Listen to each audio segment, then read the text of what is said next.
मोहिनी के 3 बेटे थे। पति खूब अच्छा कमाता और बड़े घर के ऐश सब था मोहिनी के जीवन में। लेकिन एक चीज जो नहीं थी वो थी सुकून। मेरी बहन और मेरा भाई दोनों गरीब, लेकिन मैं मेरे पास तो नोट की बरसात है। तभी मोहिनी की बहन बीना उसके दरवाजे आ जाती है। अरे मोहिनी, कैसी है? मेरे घर में ना सिलेंडर खत्म हो गया है। तेरे पास तो इतने पैसे हैं, भरवा देना मेरा सिलेंडर। पैसे जैसे ही आ जाएंगे मैं दे दूंगी। तभी मोहिनी का पति राकेश आ जाता है। क्या है बिना, ये अपने घर की परेशानी हम लोगों के घर ना गाया करो। तुम्हारी बहन को तुम लोगों पर तरस आ जाता है और वो पैसे देने लग जाती है। मुझे ये बिल्कुल पसंद नहीं है। ओ जीजा जी, नहीं, मैं तो वो बस अच्छा मैं चलती हूँ। बीना वहाँ से चली जाती है। उसके जाने के बाद अच्छा किया जो आपने सुना दिया। अरे न जाने क्या सोचकर मेरे घर आ जाती है कि जैसे यहाँ तो भंडारा भरा है। अरे कितना तो दे दिया। अच्छा जी, जरा 1000 तो देना। वो बिन्नी दीदी है ना, उनके घर जा रही हूँ। उनका पोता हुआ है तो मुंह दिखाई दे दूंगी। हाँ, उन लोगों के आगे तो शो ऑफ किया करो। वो खुद को बड़ा अमीर शो करते हैं ना, दिखा दे कि तू भी किसी से कम नहीं है। हाँ जी, इसी के लिए तो जा रही हूँ।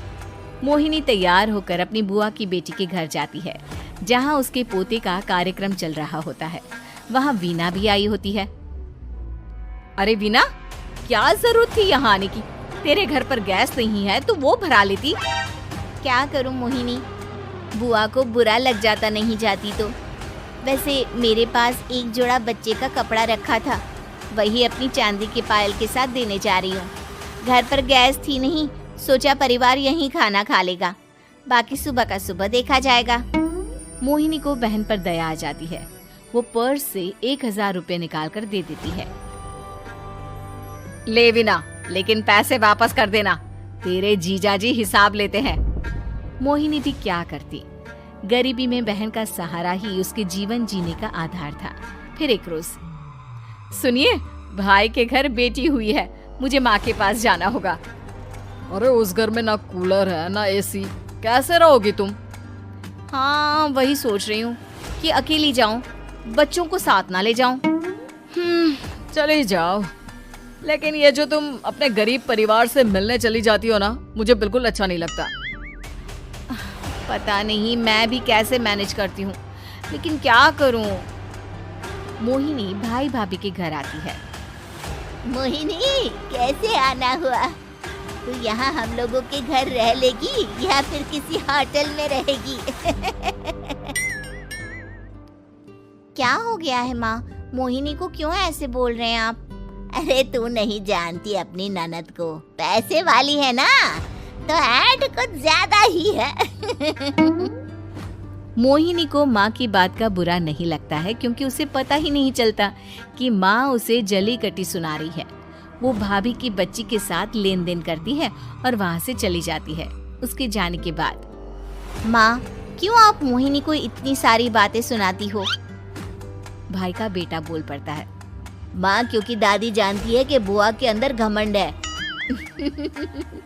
सही बोल रहा है मोहन, बहू भले तुझे ना दिखता हो, लेकिन मुझे और मोहन को दिखता है कि वो कितनी घमंडी है। मोहिनी मायके आती है, जहाँ गरीबी के कारण चीजें कम होती हैं। इस मोहन के बच्चे को काम पर लगा दो ना, किसी दुकान या किसी होटल में। बर्तन धो लिया करेगा, कम से कम 4 पैसे और आएंगे घर में। देख मोहिनी, माना तेरे पास पैसा है, लेकिन तेरे भाई के दिन इतने भी बुरे नहीं चल रहे कि वो अपने बच्चे की पढ़ाई रुकवाकर उससे बर्तन धुलवाए। मोहन माँ की ओर देखता है, जैसे आंखों से बोल रहा हो, देख लिया बुआ का हाल। हाँ मोहिनी, बात तो सही है, लेकिन अभी मोहन को पढ़ना है। आखिर तुम भी तो अपने दोनों बेटों को पढ़ा रही हो ना। मेरे बेटों से कैसे कंपेयर कर सकती हैं आप?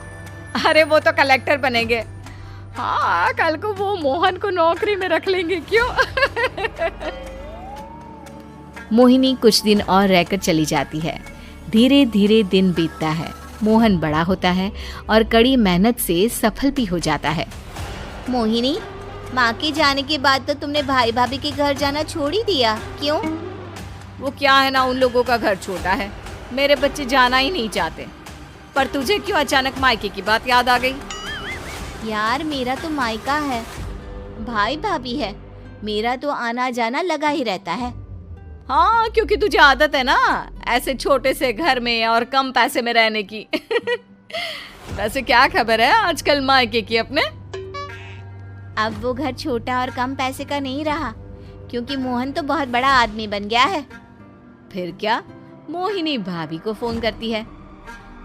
मोहन किसी बड़ी कंपनी का मैनेजर हो गया है क्या भाभी? क्या ये सच है? हाँ मोहिनी दीदी, अब तो हम लोगों के गरीबी के दिन कट गए। आपके भाई ने कोई अच्छे कर्म किए होंगे जो हम लोगों का बेटा इतना अच्छा कमा रहा है। देख लो भाभी, पहले भी आपने कई गलतियां की थी, आप थोड़ा संभल कर चलना। भाभी को मोहिनी की बात समझ में नहीं आती कि वो क्या कहना चाहती है। फिर एक दिन वीना मोहिनी से कहती है, मोहिनी, हमारा भतीजा मोहन अच्छा कमा रहा है, क्यों ना मैं अपने बेटे की नौकरी के लिए उससे बात करूं? अरे बुआ का बेटा है, ये सोचकर मदद तो करेगा ना? हाँ हाँ, क्यों नहीं करेगा, उसके बुरे दिन में तो हम भी खड़े थे। मोहन को वीना फोन करती है और अपने बेटे की मदद करने की बात करती है। हाँ हाँ बुआ, क्यों नहीं, आप सिद्धार्थ को भेज दें, मैं अपनी ही कंपनी में उसकी नौकरी करवा देता हूँ। दिन बीतते हैं, अब वीना के हालात भी अच्छे हो जाते हैं।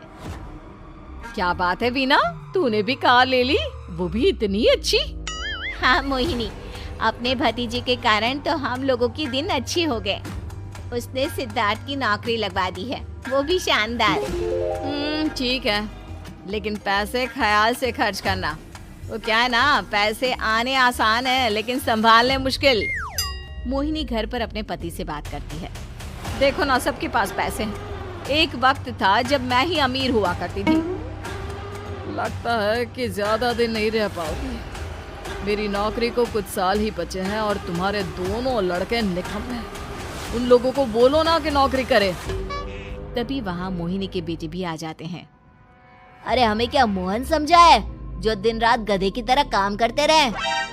खैर, दिन फिरते हैं और मोहिनी के पति की नौकरी भी खत्म हो जाती है। मोहिनी क्या करे, थोड़े से पैसे में गुजारा नहीं हो रहा है। तो क्या करे, मेरी समझ में कुछ नहीं आ रहा।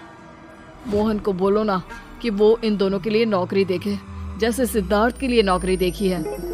मोहिनी क्या कहती, उसे अपने वो दिन याद आ जाते हैं जब उसने भाभी से मोहन को नौकर बनने की सलाह दी थी। क्या हो गया, क्या सोच रही हो मोहिनी? यही कि वक्त कभी भी किसी का भी पलट सकता है। ऊपर वाले से डर कर रहना चाहिए।